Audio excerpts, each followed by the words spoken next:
Welcome to Bulldog Illustrated's Threading the Needle. Here we are with episode 8. Today we have a good Bulldog, great Bulldog, Brian Dill. He and I share about the same class years at Georgia. We'll get into some of those years from a football standpoint at the end. But Brian, we're having you here today on a couple fronts. You just took over as UGA president of the UGA Alumni Association back in July of 2019. And then you're also external affairs for Tanner Health System in Carrollton. Both of those have been real active over the last couple months, I would assume. That is correct. That is correct. Been a little busy over here as has all of our Georgia hospital neighbors and friends, kind of defining a new normal and being involved and around a bunch of heroes. We've seen it on the regular basis. I run the hospital foundation for Tanner as well, and we've handled all of the inbound donations and supplies and managing food. And Carrollton's no different than Tifton or Valdosta or Albany when folks stepping up and helping their fellow citizens and Georgians, and it's just been an amazing thing to watch in a time of desperate need for a lot of folks, a lot of our friends and neighbors.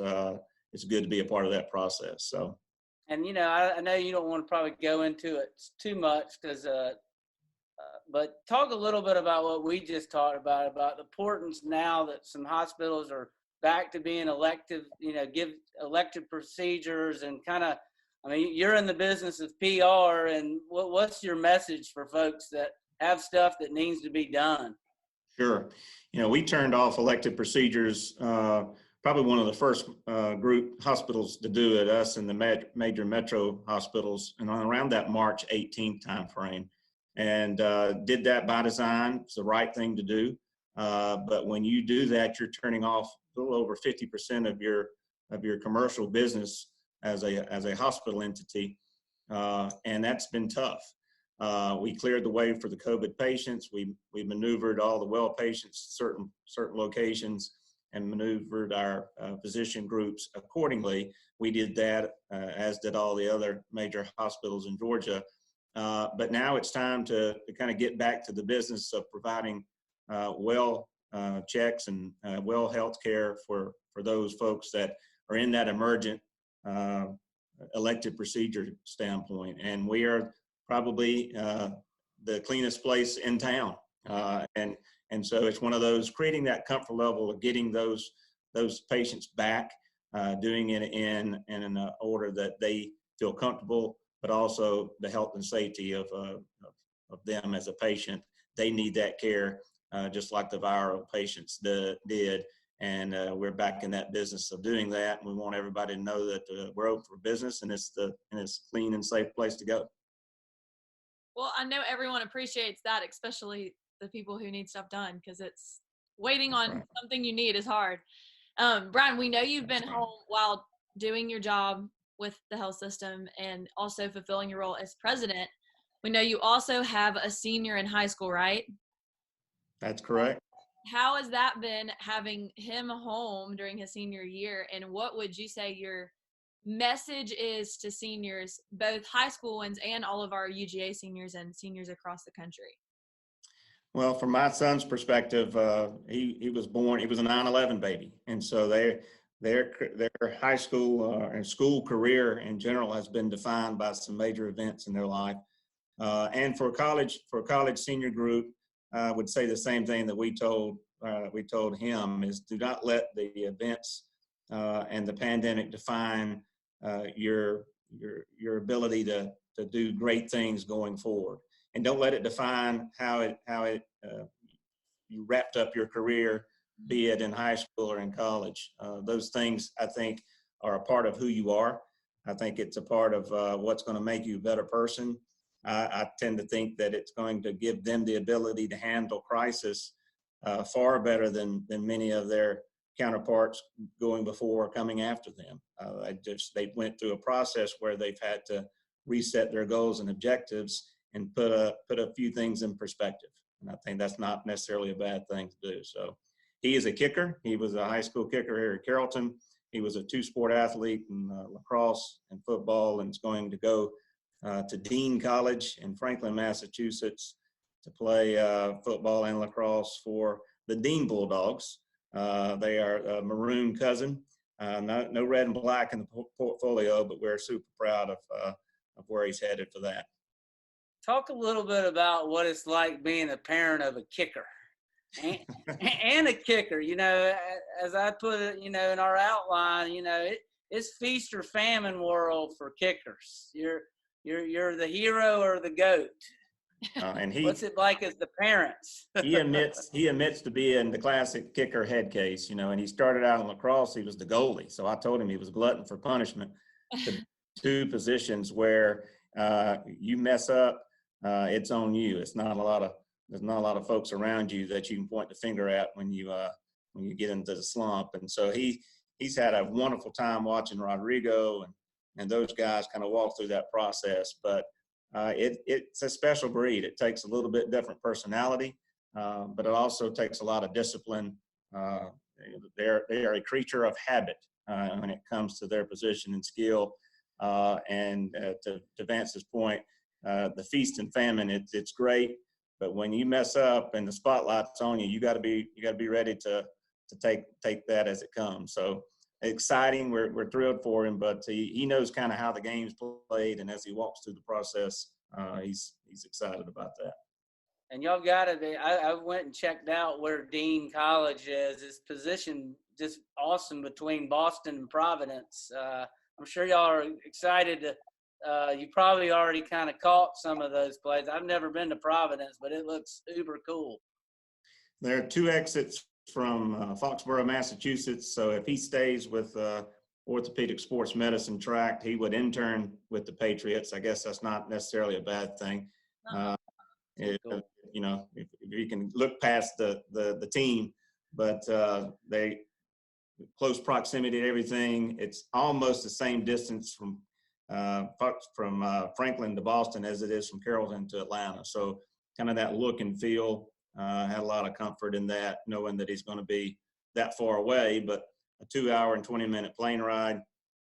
His other choice was Oxford, Mississippi. That would have been a 4-hour car ride. So, you know, put it in perspective, I think he's real excited to be in that northeast part of the country. Too cool. And you know, switching to the UGA Alumni Association, I know you've been a board member since 2007. Of course, we just mentioned you're now the president. Talk a little bit about how, you know, rolling in as president. How's that experience been thus far? Well, you know, it's great. I think I guess it's about the 2010 or 11 time frame. The board went to a 2-year term, and a lot of that by design was your first year. In the vice president's role, you're really getting to know the deans of the schools and colleges, really getting to know kind of the inner workings of the university. And then you have a 2-year period as president to kind of engage the faculty and staff, engage the deans, and to do it with an eye toward working with the students early on in their college career. You know, we are an alumni association, but we're geared toward that student engagement and involvement from the time they step on the campus to the time they walk across the stage. So that's been a great learning experience for me, coming back on campus like that, being a little bit older. I am a double dog. I had an MBA in 2019, so I have a little bit of a gap between the 94 and the 19 year. But it's been amazing to see a university structured as Georgia is, that puts so much emphasis on students and the faculty, and is creating that environment from start to finish. President Moorhead has done a wonderful job in that. And the other part for me, I started in that 2007 timeframe that Vance mentioned, and we were a dues-based organization. You had to pay your dues to be a member of the association, when other schools like a Clemson would give you the $2 bill. When you got on the stage, you walked across the stage, and graduation, you give the $2 back, and you were a member of the association. So we went from that, folded under the foundation umbrella in that 2010 timeframe, and are a unit of the foundation office and in that area of the university. So that's been a wonderful opportunity for me to get engaged and really learn kind of how everything goes on with the university, and then be a part of it. Just being a part of a special place that we all know and love is something that's been a great experience. Yes, sir. Now, many don't know that UGA has the Student Emergency Fund, and I studied under the dean for a semester in one of his classes, and we talked a lot about it. So can you kind of explain how the Student Emergency Fund works and the ways that UGA alumni and backers can support Georgia Right Now and students through that? Sure. Yeah, so a lot of folks, from a traditional student standpoint, we know about tuition, we know about lodging, we know about the meal programs and things like that. And so for a student that may be a first-time student in their family, they're coming onto campus with a pretty robust scholarship, but they have no means on providing food or getting things outside of that structure. So layer a pandemic on top of it when the school goes from in person to virtual, when it goes from getting that student, if they're originally from California, back home, those types of events that kind of alter their everyday reality. There's a pretty big financial strain in that regard. And so they put that in place, Foundation did, with the President's Office, and that's barely been a stopgap for those students that just simply could not have the means to get those essentials any other way. And it's another big part of the university and our alumni base stepping up in times of need to take care of the folks. That's why we're all here, to take care of the student. And it's been great to see kind of the pickup on that. And I think that's going to be another great story to tell on how we take care of dogs, taking care of dogs. Well, and this is a great time. I think the fiscal year is coming to a close. So have donations been steady through this to the university and to the Alumni Association? Yeah, they have. It's one of the things that President Moore talks about is, from a timing, we're coming on the backside of the main capital campaign, and we haven't really seen a downturn in that. We've seen corporations maintain their giving levels, and individuals have as well. And I think if you look at the donor base, they understand, as we all do, that the state, that the University of Georgia is tied to state budget, and we all see kind of what's coming with that. And that's going to be critical in terms of how we message the giving part of that going forward into fiscal year 21. But right now we have not seen a drop off, and it's been fairly consistent with what, absent the pandemic, what we were expecting to kind of come into the end of the fiscal year. Well, you just took over for Bonnie Schumann, who's of course from the Golden Isles, like my wife Cherie and I, and you're surrounded by some amazing females on that board. How are you able to keep up with those ladies that do amazing things? They're all dynamos. Meredith. They're just dragging dead weight. That's all I can it's probably a labor of love for them. But, we've got a wonderful executive director in Meredith. And, with Bonnie being the immediate past president, Yvette Daniels coming behind me, Lee Zell, it's a good group, number one, because they're committed, they're bought in, just like we all are. But number two, in terms of the strategic planning, bringing on a lot of the affinity groups that we've the Black Alumni Council, the Young Alumni, the Women of UGA, all those things have kind of come into its own with a lot of these ladies being in a leadership position on our board to push it through. Cherie's no different. It's stepping up, making it happen, and dragging Vance and I along for the ride. It's been a great to be a part of their team. Awesome. Well, we try to stay away from politics always, but as I look at your career, I mean, a political sci major, I guess Bullock was one of your mentors, I'm sure. You went straight into Saxby's campaign, I think, out of college, and of course, a 20 plus years of external. Just talk about how communication, obviously it's been every bit of your job for what, 2.5 decades now, but just talk about the importance of communication as a whole, and not only at the health system, the university, et cetera. Sure. Yeah. I started out, I was son of a peanut farmer in South Georgia, Irwin County. And that's how I knew Saxby's team when he first started in '94.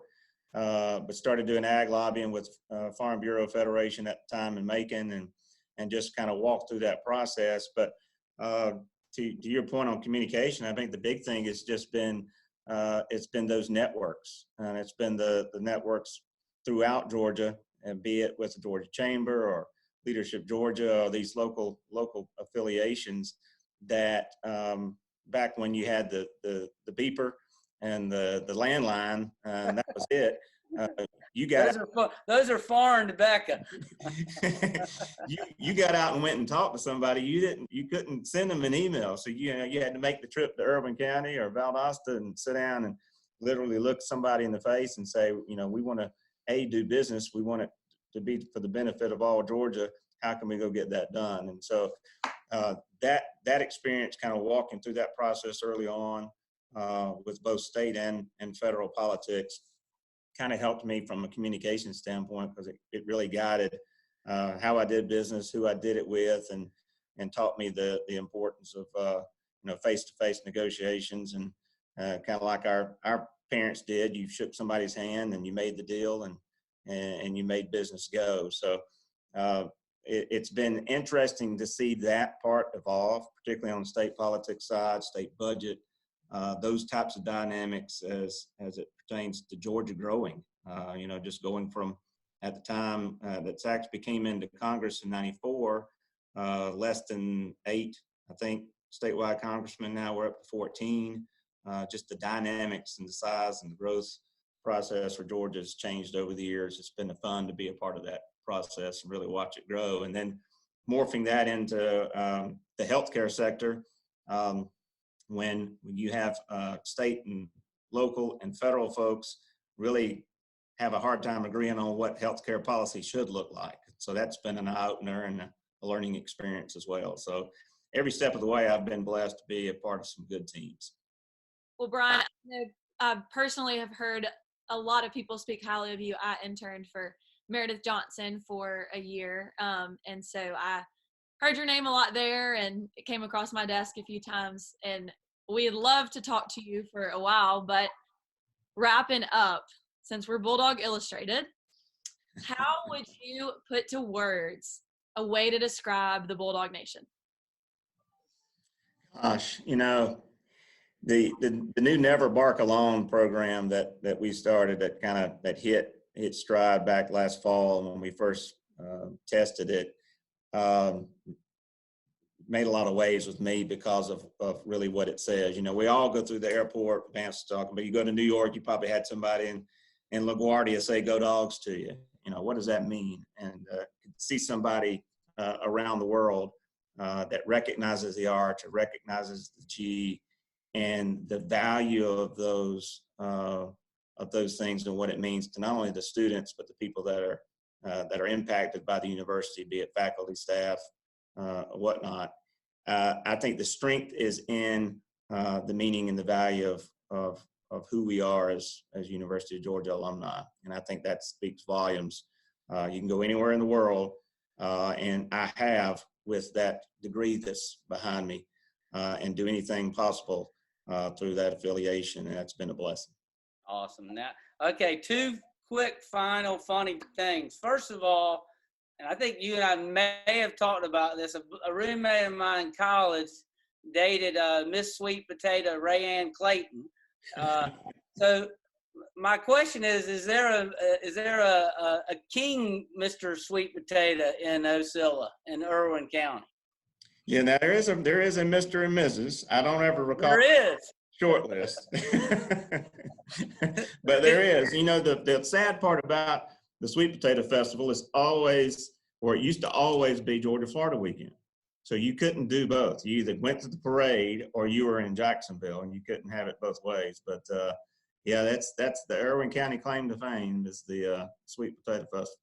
And finally, as a former Redcoat in the early 90s, you know, my wife says you can sing, but you acted like you passed. You know, if you wanted to sing us some of the alma mater, that would be great. But will you please remind all these young bucks out there how fortunate they are with how Kirby Smart's football program, the glory years that they're experienced compared to, you know, the lean years of going 0-10 versus Florida and Tennessee, if you were lucky enough to have 5 falls like I was. Amen. Well, I will spare you the song. Just in an abbreviated version, we go into the 90 season. We stay at home. We are in beautiful Shreveport, Louisiana for the 91 Independence Bowl. Our high water mark was 92 Citrus Bowl when we beat Herb Street and the Ohio State Buckeyes. And we stayed home in 93 and 94. So lean pickings. I didn't even get to smell the Sugar Bowl, much less you know, an SEC championship during that period of time. I think Vance and I probably deserve a little bit of a do-over, but we'll take Kirby and everything he's given us right now and be blessed. All right, Brian, we sure appreciate it. And just, you know, a reminder, everybody out there, it's, you know, it's always a good time to support the University of Georgia. We talked a little bit about how people can do it, the Student Emergency Fund, but we appreciate the job you do at the alumni, and hopefully look forward to seeing you in Sanford Stadium or somewhere like that for the football season. Well, like I said, we never bark alone, so we're going to be there in the fall. Go Dogs. Go Dogs. Thank you so much. Appreciate it. See y'all. All right, man. Thank you.